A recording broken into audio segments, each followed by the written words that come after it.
próximo 17 de mayo, en Roma, el Santo Padre celebrará la beatificación del venerable siervo de Dios José María Escrivá de Balaguer, fundador del Opus Dei y fundador de la Universidad de Navarra, de la que la Clínica Universitaria es parte integrante. Desde los principios de año, en Pamplona, al igual que en numerosas ciudades del mundo, se están celebrando conferencias, mesas redondas y reuniones en las que se glosa y analiza la figura y la obra de Monseñor Escrivá de Balaguer. Así se suceden los testimonios de testigos directos de lo que fue y significó la vida del nuevo beato. Hoy traemos ante ustedes el testimonio de Encarnación Ortega, una de las primeras mujeres del Opus Dei. Con gran sencillez habla de nuestro Padre, como les gusta a sus hijos llamar a Monseñor Escrivá de Balaguer, y recuerda anécdotas que creemos pueden ser de su interés. Encarnita, en primer lugar quiero agradecerte muchísimo que hayas venido aquí a charlar con nosotros. Si yo tengo bien las fechas, nuestro Padre, vio a las mujeres en la obra en el año 30, sin embargo hasta el 39 no fue la primera, y tú creo que fuiste del 41, ¿no? Sí. Entonces, él alguna vez comentó, Monseñor Escrivá de Balaguer alguna vez comentó, en esos 9 años, que él lo veía, pero que no había gente, qué sentía o qué pensaba o qué ofrecía o qué rezaba.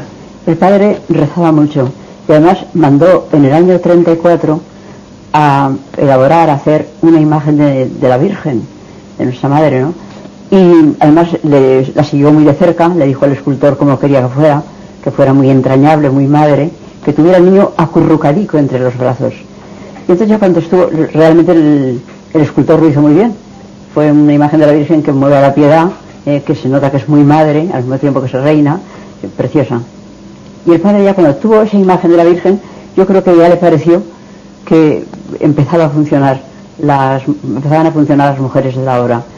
Y nos encomendó muchísimo, se mortificó mucho y fue trabajando en distintos lugares y poniéndose en contacto con diferentes personas, hasta que poquito a poco fueron cuajando las primeras vocaciones. ¿Pero tú por qué crees que la gente no lo entendió? ¿Porque era una cosa tan novedosa o porque las mujeres en aquella época en España pues tampoco tenían gran protagonismo, eran más bien los hombres, o cuál era? Era una cosa muy novedosa, porque la gente entendía una vocación como alejarse del mundo, y tener pues eso, recurrirse en un convento y pensar que hubiera una entrega a Dios en medio del mundo y a través del trabajo profesional y de los deberes familiares y sociales que cada uno tenía, pues era algo que desbordaba, ¿no? Sin embargo, tú creo que fuiste a un curso de retiro, creo que fue en Valencia, y lo predicó nuestro Padre, sí. Y creo, según yo he leído, había muchísima gente allí. Había mucha gente. Sí, sin embargo, la única que lo comprendiste fuiste tú. Cuéntanos un poco cómo fue, tu descubrimiento de la vocación después de este primer encuentro. Yo, por buena educación, que había hecho un compromiso y me gustaba cumplirlo, pasé a saludar al Padre. Y en ese saludo, que fue muy breve, el Padre no sabía que existía el Opus Dei y no sabía que nuestro Padre era el fundador. Pero en esos breves momentos que estuve hablando con él, el Padre me explicó un poquito lo que era el Opus Dei y lo que el Señor quería en la tierra, ¿no? Y que necesitaba un puñado de mujeres valientes que fueran capaces de hacerlo. Me pareció precioso, pero que no iba para mí. Y entonces pensé. ¿Porque tú qué planes tenías? En aquellos momentos que... Pues ¿cómo veías tu futuro? Una persona de esa edad, ¿no? O sea, que formar una familia, conseguir un trabajo, en fin, lo que todo el mundo tiene más o menos a esa edad, ¿no? Aparte que la vida te sonríe y entonces pues lo que tratas es de llenar esa vida con ideales. Pero por supuesto nunca había pensado en una dedicación a Dios, y aquello me pareció precioso, una gran aventura, pero que no era para mí, ¿no? Pero entonces, como el Padre me lo había contado, pues pensé que algo tenía que hacer para corresponder a esa delicadeza y a esa confianza que había tenido. Y empecé por rezar 3 Ave Marías. Y a lo largo de ese curso de retiro fui ganando en generosidad, porque acabé rezando una parte del rosario. Y yo creo que la Virgen, por esa pequeña generosidad, pues me hizo cambiar de opinión.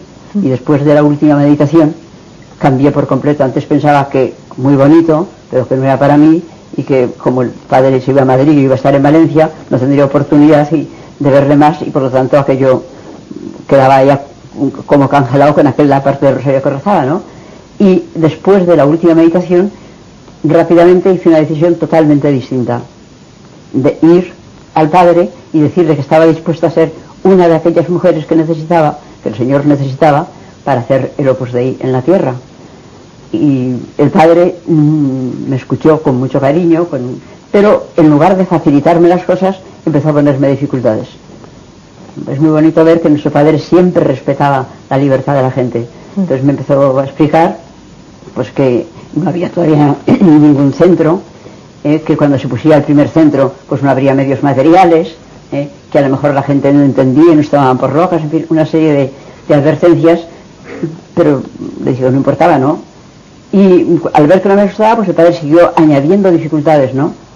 Que Dios quería a la obra con entraña universal, bueno, cuando aquel centro estuviera situado y puesto, en fin, atendido ya de una forma normal, ¿no? Y con una serie de medios para poder seguir adelante, pues que habría que poner otro, y se volverían a repetir las dificultades. Y que más adelante, como Dios quería la obra con entraña universal, pues habría que empezar a saltar fronteras y a dominar idiomas.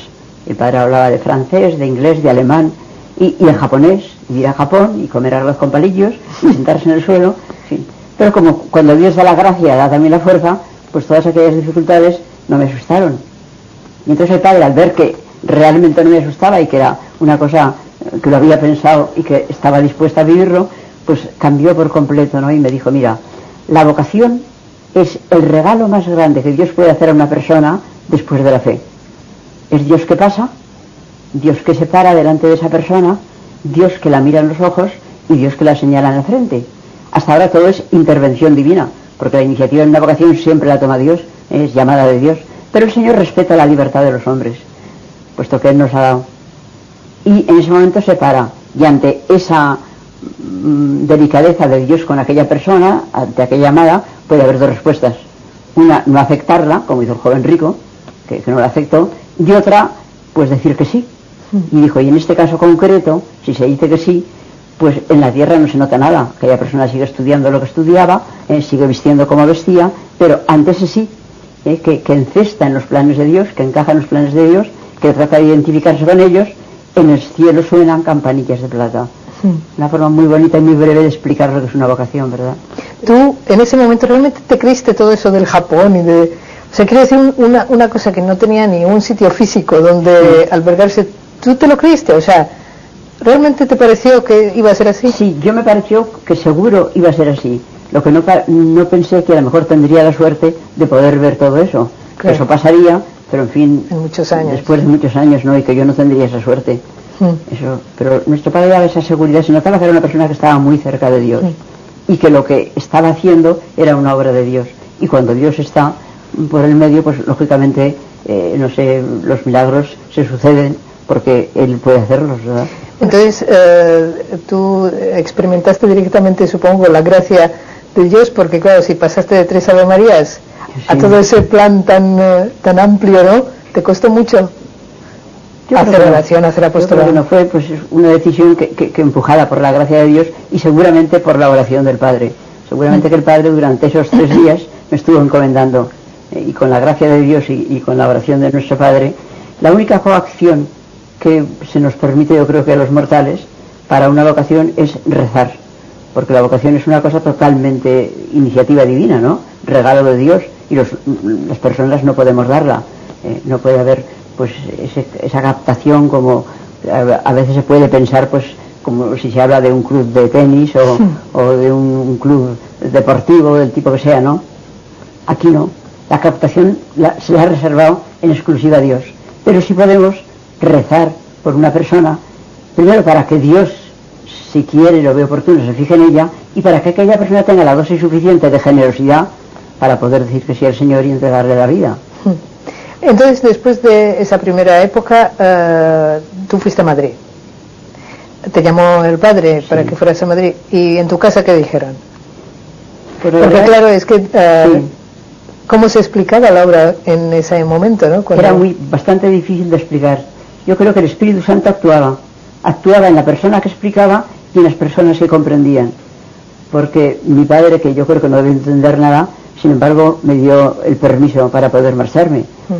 Y además yo pensé, tengo que marcharme sola, porque si me acompañan y ven una casa vacía y sin muebles y sin nadie, pues van a pensar que estoy loca y me vuelven otra vez, ¿no? Entonces mi familia estaba ya en Zaragoza.